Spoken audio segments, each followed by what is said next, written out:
पहली इनिंग्स में 150 पर ऑल आउट होने के बावजूद टीम इंडिया ने 46 रन्स की बढ़त ली और खेल 2 रोज का हुआ है और समझ में आ रहा है कि पर्थ टेस्ट किस रुख जा रहा है। अगरचे ऑस्ट्रेलिया में पूरी कैपेसिटी है कि वो पलटकर वार करते हैं और खासकर अपने बैकयार्ड के अंदर वो हमेशा रेजिस्ट करते हैं, मगर फिल वक्त 2 रोज का खेल में कहीं पे आपको ऑस्ट्रेलिया नजर नहीं आया। अगरचे कल पहला रोज में आपको उनकी बॉलिंग नजर आ रही होगी, उस वक्त लगा कि 150 पर इंडिया को ऑल आउट कर दिया और इंडिया वही अपनी बैट फॉर्म को लेकर चल रहा है, मगर थैंक्स टू जसप्रीत बुमराह और राणा का स्पेल जो बड़ा शानदार रहा और उसके बाद ओपनर्स जो टीम इंडिया की दूसरी इनिंग में जिन्होंने बल्लेबाजी की वो अपने तौर पर एक कमाल बल्लेबाजी थी। खासकर जायसवाल, उन्होंने बड़ी शानदार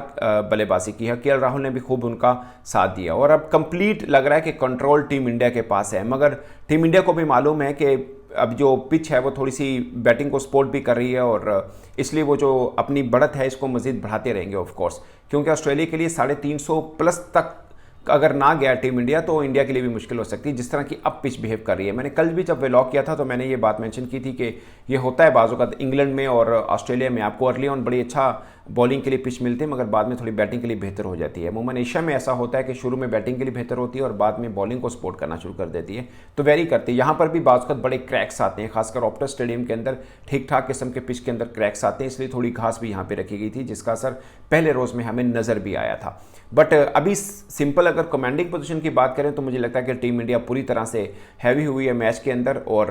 जो 2 रोज पहले के अंदाजे हो रहे थे वो सब के सब फीके पड़ रहे हैं। और मेरा इसमें 2-3 खिलाड़ी ऐसे हैं जिस पर मैं देखना चाह रहा था इंडियन पर्सपेक्टिव के अंदर भी और ऑस्ट्रेलिया पर्सपेक्टिव के अंदर भी, मगर जायसवाल वो हैं जो बहुत से लोग उनको के तोलना चाह रहे थे, क्योंकि इससे पहले इंडिया के अंदर वो बहुत अच्छा खेले, अच्छे साउथ अफ्रीका के अंदर भी टेस्ट खेले, वहाँ पे भी उन्होंने ज़बरदस्त किस्म की बारी लिया, वेस्ट इंडीज़ के अंदर भी वो ठीक खेले, मगर ऑस्ट्रेलिया उनके लिए थोड़ा चैलेंजिंग ज़रूर रहना था और पहली इनिंग में वो रहा भी, मगर दूसरी इनिंग में उन्होंने कमाल बल्लेबाजी की है। मुझे अब भी याद है पाकिस्तान के साबिक कप्तान मोहम्मद यूसुफ की वो प्रेडिक्शन जब ये साउथ अफ्रीका में खेल रहे थे जायसवाल, उन्होंने उस वक्त कहा था, उन्होंने बोला कि ये जायसवाल लड़का है ना इंडिया का, ये देखिएगा यहाँ पे अभी थोड़ी सी टफ कंडीशन मिल रही है, यानी उन्होंने साउथ अफ्रीका का जिक्र किया था। उन्होंने बोला जब ये थोड़ी बेहतर कंडीशन में आया तो आपको एक स्टार टाइप का बल्लेबाज लगेगा और अब मुझे लगता है कि टफ कंडीशन के अंदर भी वो अपना आप मनवा रहे हैं।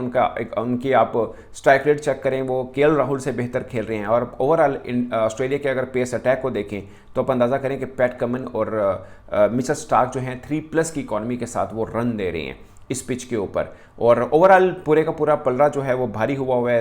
इंडिया का और 2 जो लगातार टेस्ट बॉर्डर गावस्कर ट्रॉफी जीत चुके हैं और इस बार हैट्रिक होगी टीम इंडिया की अगर वो जीत पाएँ, उसके लिए पर टेस्ट बहुत अहम है, क्योंकि आप इसको उस पर्सपेक्टिव में देखें कि वर्ल्ड टेस्ट चैंपियनशिप का फाइनल के लिए दोनों टीमें बहुत के रेस के अंदर हैं। बॉर्डर गावस्कर ट्रॉफी तो अपनी तो ये है, ऑस्ट्रेलिया की अपनी एक लेगेसी एट स्टेक तो है कि वो 2 लगातार पहले हार चुके हैं, अगर इस बार वो ट्रॉफी हारते हैं तो ये उनके लिए इससे बड़ी शर्मिंदगी की बात कोई नहीं होगी, किसी एशियन टीम से वो हैट्रिक करवा बैठे हैं, मगर इससे पहले 2 बार वो हरा चुके हैं और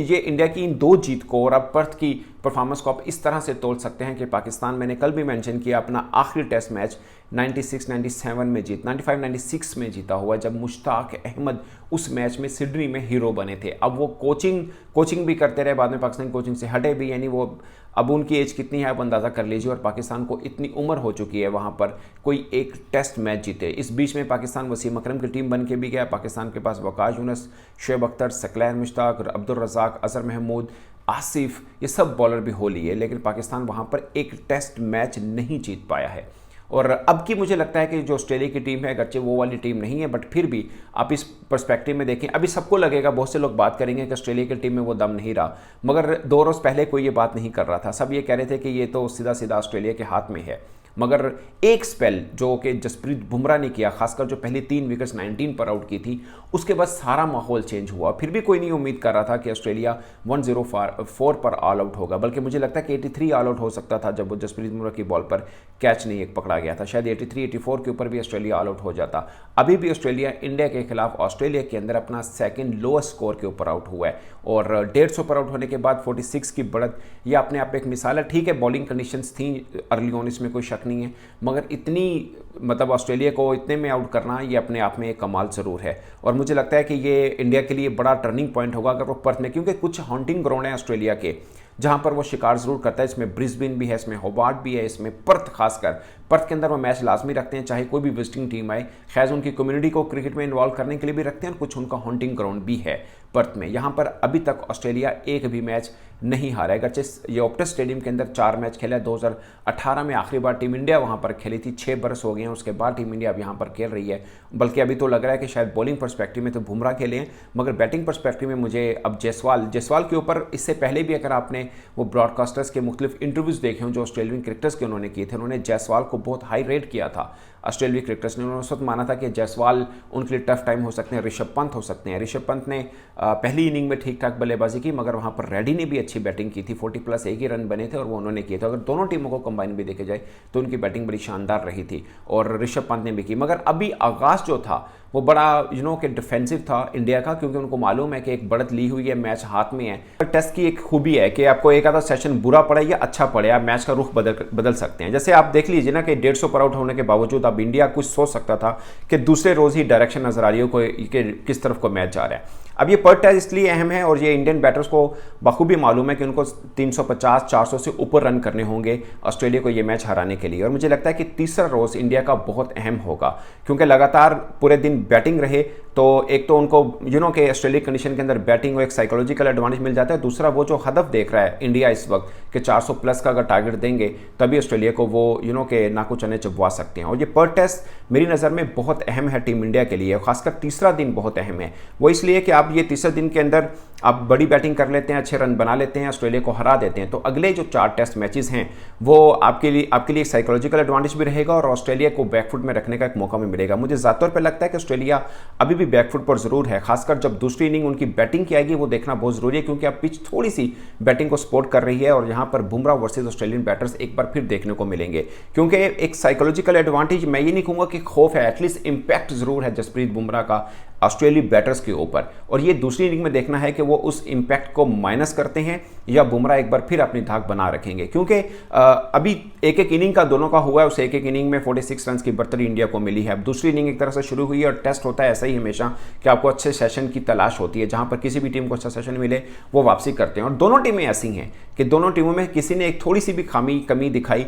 तो दूसरी टीम उसको वापस पलट कर नहीं देखने लगेगी। अभी आपको सीधा लग रहा है कि मैच एकदम सीधा जा रहा है और इंडिया के हाथ में, और इंडिया को मालूम है, उनके टीम मैनेजमेंट को एटलीस्ट मालूम है कि यहां से कहीं पर भी कॉम्प्लीसेंट नहीं होना, कहीं पर थोड़ी सी भी ढील नहीं देनी है, क्योंकि वो आगे से ऑस्ट्रेलिया वो भी अपने बैक शॉट के अंदर खेल रहा है। तो मुझे लगता है कि तीसरा रोज पर्थ का बहुत मायने रखेगा और फिर जब सेकंड इनिंग खेलने ऑस्ट्रेलिया आएगा वर्सेस इंडियन बॉलर्स, खासकर बुमराह, वो बड़ा मानी खेज होगा, क्योंकि यहाँ पर भी अगर बुमराह अपनी धाक बनाए रखे तो अगले 4 टेस्ट मैचेस में बहुत काम आएगा। अब चारों टेस्ट में से बुमराह खेलते ही नहीं खेलते वो एक अलग बात है, मगर ऑस्ट्रेलिया के दिमागों के ऊपर बुमराह जरूर, जिसे बोलते हैं ना, संवार रहेगा। और ये टेस्ट जो सीरीज है बॉर्डर गावस्कर ट्रॉफी, ये ऑस्ट्रेलिया के लिए अहम है और पर्थ टेस्ट उसके लिए एक ओपनिंग डोर जरूर हो सकता है। वो इसलिए अहम है 2 तरह से, ऑस्ट्रेलिया के लिए और एक तरह से इंडिया के लिए। ऑस्ट्रेलिया के लिए इसलिए अहम है कि बॉर्डर गावस्कर ट्रॉफी वो अपने घर में किसी एशियन टीमों से लगातार 2 बार हार चुकी हैं। यहां पर हारने का मतलब हैट्रिक करवाना है टीम इंडिया से। ऑस्ट्रेलिया जो इनकी इतनी बड़ी एक लेगेसी लेकर वो चलते रहे हैं, और इंडिया के लिए इसलिए अहम है कि आपको वर्ल्ड टेस्ट चैंपियनशिप का फाइनल खेलना है और इसके लिए आपको यहां पर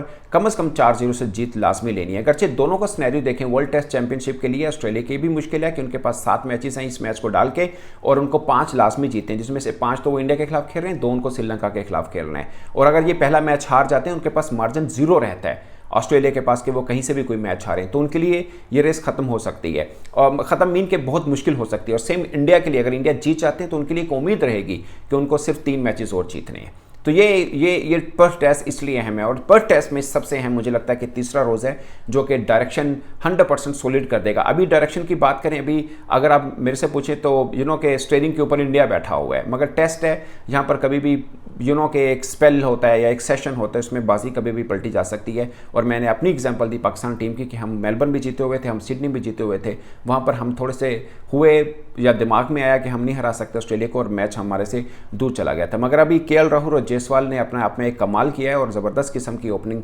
पार्टनरशिप लगाई है। अब इस ओपनिंग पार्टनरशिप को इंडिया कितने आगे तक इसका फ़ायदा उठा सकता है, ये बड़ा एक ख़ास होगा। क्योंकि ऑस्ट्रेलिया के बारे में हम लोग सब ये इमेजिन करते हैं कि मेंटली बहुत स्ट्रॉन्ग है, मेंटली बहुत स्ट्रॉन्ग है, और उसका मतलब ये होता है कि जब आपको कोई एक दफ़ा दीवार के साथ लगा दे तो आप पलट कर वार कैसे करते हैं। तो मैं देखता हूँ कि ऑस्ट्रेलिया मेंटली अब कितना स्ट्रॉन्ग, मुझे लगता है कि ये मेंटली स्ट्रॉन्ग वाली जो मिथ है ऑस्ट्रेलिया के पिछले 1-1.5 साल में टूटी ज़रूर है। वो चाहे वर्ल्ड कप 2024 उठा लें, वो घर के अंदर टेस्ट खेल रहे हैं, वो वेस्ट इंडीज़ जैसी टीम से, वो वेस्ट इंडीज़ जैसी, मैंने इसलिए बोला कि लॉन्गर फॉर्मेट के लिए वो बढ़िया टीम नहीं है। वो अभी देखिए चैंपियंस ट्रॉफी जो होनी उसके लिए वो क्वालिफाई नहीं किया, और टेस्ट के अंदर वो ऑस्ट्रेलिया को हरा के चले गए हैं। उनके पास भी एक बॉलर ने कमाल दिखाया था, यहाँ पर भी बुमराह ने अपना एक कमाल दिखाया है। तो मुझे लगता है कि ये सीन इज़ ऑन, मगर तीसरा रोज़ बहुत अहम होगा, और उससे भी ज़्यादा अहम होगा कि अब ऑस्ट्रेलियाई बैटर्स अपनी दूसरी इनिंग में कंपैरेटिवली बेटर पिच के ऊपर बुमराह को कैसे खेलेंगे, क्योंकि पर्थ टेस्ट का रिजल्ट आगे की जो है ना डायरेक्शन उसको भी बताएगा कि अगले 4 मैचेस बेसिकली किस तरफ को जाने हैं। क्योंकि एक तक दिमाग होता है ना, सबने जो प्रेडिक्ट किया कि इंडिया कुछ नहीं है,